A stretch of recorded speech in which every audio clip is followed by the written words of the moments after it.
Hi guys, how are you? Yesterday was such a heavy day.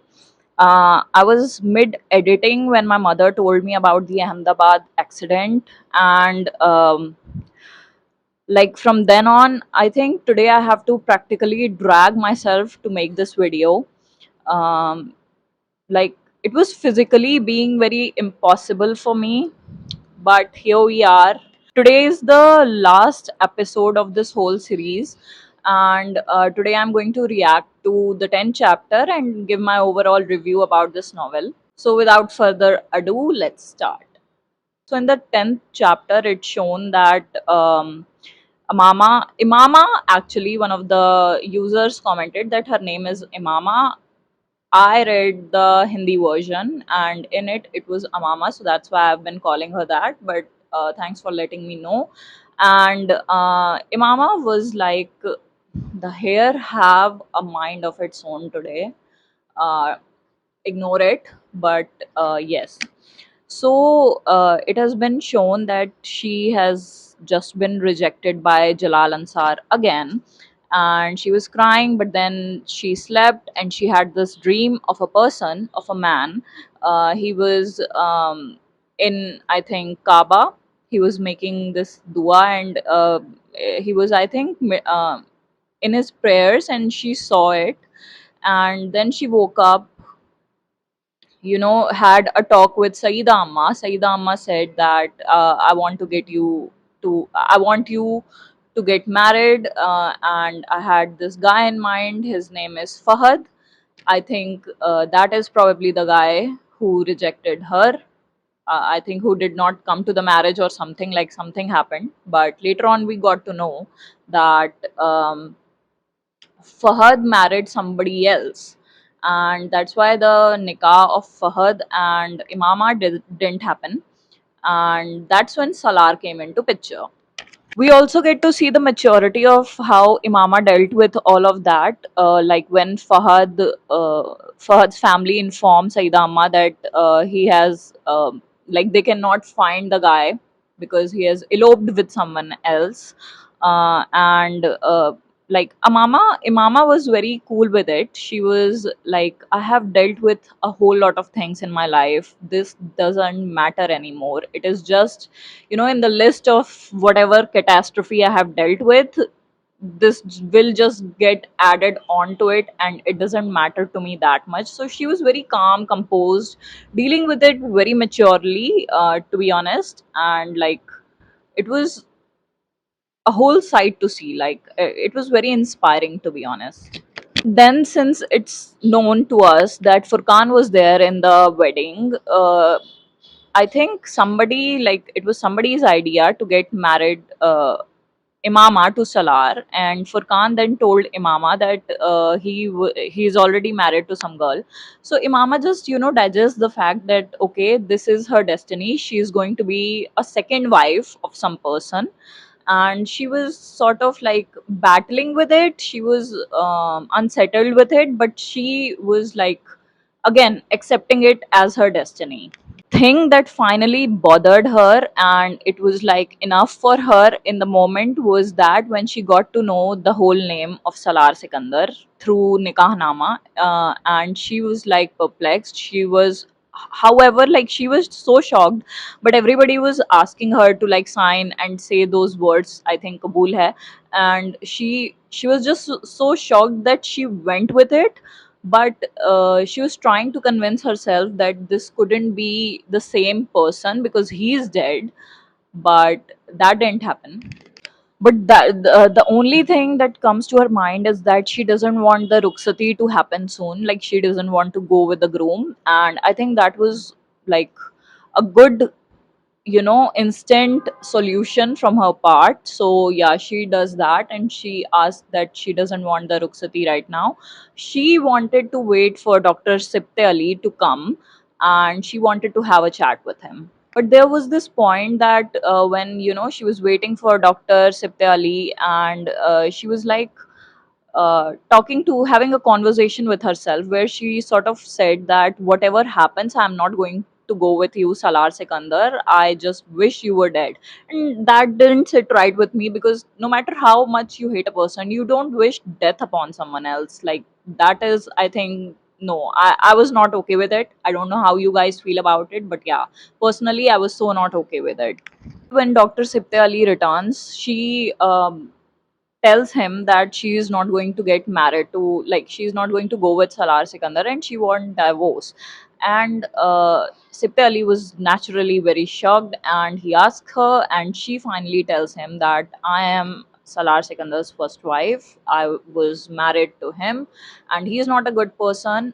But the fact that she said in the whole conversation that these kind of person never change, I mean, the same could be said for you. Like, a religious person, once follow their religion, they can never change. So, like, why are you judging someone else for that? And that was like, no, I was so not. And that is where, when I said that the character development of Imama didn't happen thoroughly, because even after being such a religious person, she was not giving doubt benefit of doubt to someone else like she would have given to herself. She was thoroughly judging everybody. She was thoroughly, like, condemning Salar to death and all of that. And I was like, no, you don't do that. Seriously, however a bad a person is, whatever he has done in his life, that was for him to deal with. He has dealt with it. And just saying that somebody could never change, I mean, the whole concept of humanity is that anyone can change anytime. They have to have just enough willpower. So yeah, what are you yapping about, girl? And then she was like, no, I don't want to marry. I just wanted a good man for myself. I never wanted somebody who is very, rich, who is very good looking. I just wanted a good man for myself. But the destiny has thrown me at his altar. I don't want to get go with him, but if you will insist me, I'll do that, because you have done a lot of sort of, I have a lot of debt to pay to you that I cannot, monetarily pay, but I have to pay it, like, agreeing to whatever you wish. So if you want me, I will go with him, but I'm not agreeing to this. And Dr. Syed Sipte Ali was like, I'm not going to, like, push you to him. I'm not going to force you to get married to a person you don't want to, but I just want that you give the same, like, you give him some benefit of doubt.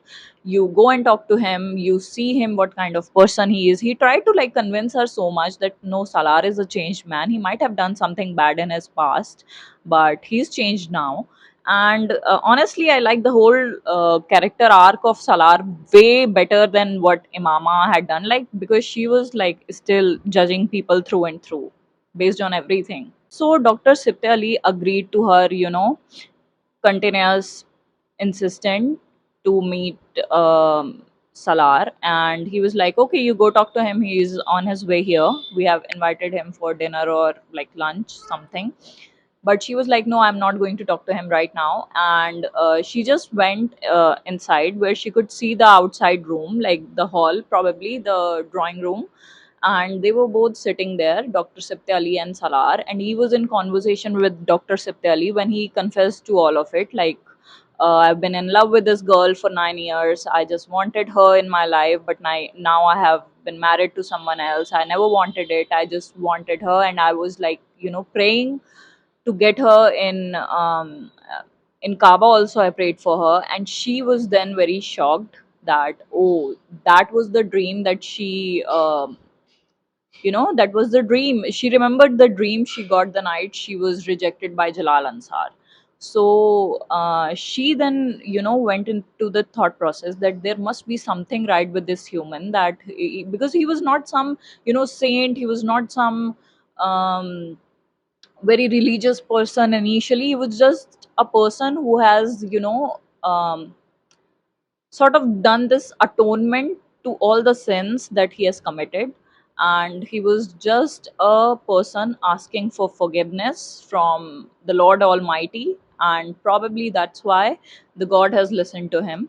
And he was granted his wishes, and I'm not granted mine. So she was like, that is why every time I try to go away from him, I'm thrown at his, towards him. I'm more, you know, sort of, it's like a constant the more she tries to pull away from him, the more she is, pushed towards him through destiny. And after the entire conversation, like with Salar and Dr. Septe Ali, he was like, he went to Imama and he was like, okay, fine, go talk to him. But she then says that, no, I do not want to talk to him anymore. Just tell him that he should, take me away. Finally, towards the end of the novel, we see that there are, cute moments, like Furkan's wife mentions it in front of Imama, that she just casually says her daughter's name, that yes, Salar loves Imama a lot. And that was, I think, very cute. Then there was this point when they were like sitting to have dinner, and he just sat, and Imama was just standing, but he never touched his food. But then when she sat, he started serving the dinner. They ate together in silence again. At the last part of the chapter, there is a confession where, Salar confesses his love for Imama. They're in this kitchen. There's this whole cute romantic scene that is going on, and I thought that that was very beautiful. And the way she has written, like, there was no vulgarity, thank God. And like, she justified a proper Urdu sort of novel, conservative, in a conservative orthodox setting. And that's why I think that is, this novel is very famous. And Salar cries and he says that, I never, thought that I would touch the earrings on your ear and you would not slap me and all of that. I thought that was very funny. The thing that I liked most about him, which Jalal Ansar could never, is when she asked him that, "Do you want to know where I was for 9 years?" And he was like, "No, I don't. I do not. It does not matter to me." He also says that he's one of those people who has sinned a lot. So and that is what I like. He was in the know that I have been a sinner in the past, so it is not in my, hands to judge other people, which was, that's the character development arc that we wanted to see. And finally, the novel ends when they are in, I think, again in Kaaba. And she says that, it is because you were more in love with me than I was ever in love with Jalal Ansar. Um, and she says that, I have come in the good days in your life and I will not leave you in your bad days. And that's when the novel ends. And that was the whole, the whole bookstagram was based on the 10th chapter, is what I got to know. So yeah, that was it, guys. That was the whole review. Like, that was my reaction towards it all. It has been still heavy, so I have not like went into that zone. I hope you guys understand. And my final reviews of this novel is, first of all, it was like an instant sort of 4 star for me, because even though this was a whole transformation journey, I liked it a lot. I like the, sort of piousness that Urdu has delivered as a language in this. And I liked a lot of little things, a lot of the conversations that happened. Then I had this, curiosity, that what was the sect that was being talked about in the initial. And there were like two instances that I forgot to mention in the whole past reaction videos. One was, I think it was Saida Ma, when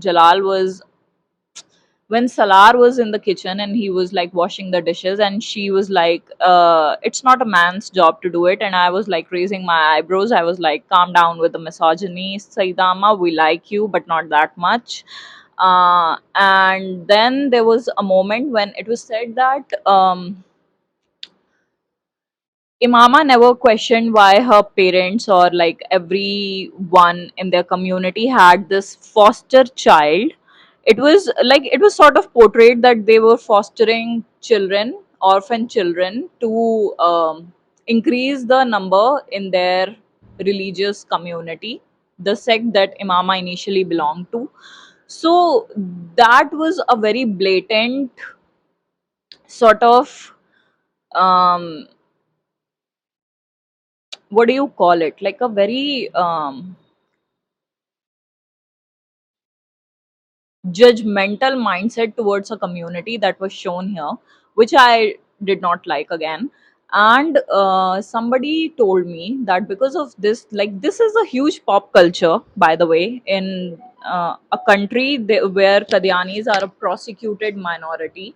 That I also got to know through Google. I think it is written there. And so, yeah, don't come for me, go for Google, like why they have written it if it's not true. And somebody also said that yes, Kadyanis, because of this, and because of like the general whatever thing that has been going on between the two parties, that are they Muslim, are they not Muslim, the whole debate, they have been at the receiving end of a lot of hate and a lot of lynching and all of that. And my only thought is, first of all, I don't know both of the religion enough to comment on that, but my only thought is like, don't do it. Violence of any kind is not okay. um, Pop culture promoting it is not okay. Don't let it get into your heart and your head. Let the novel be just about transformation, a journey, how we can be a good person, and that's it. And that was my takeaway with the novel. I think it was, when it comes to the whole transformative journey part, yes, it was very good. Should be read, but if this act as a ingredient to promote hate or propaganda of any sort, I'm not with it, being very honest about it. And what else, I think I've covered every part. I got to know a lot about both the religion, so that was a new thing. My friend who is Muslim, she also got to know a lot about her religion. She was like, I never thought I would hear a sect about it. And like, she was like, okay, that is also happening. So, yeah, we enjoyed discussing it with each other. And that's it, guys. That's for the rant review. That's for the reaction video. I hope you like the entire series. And I hope you stick to the channel to, I don't know what I would be reacting next to. Probably Onyx's Storm, because I have finished reading it and I have finished filming the videos. So, yep, that is, I think I'll be editing those. That's my next series that is going to be. Anyway, I'll see you in the next one, hopefully. Bye.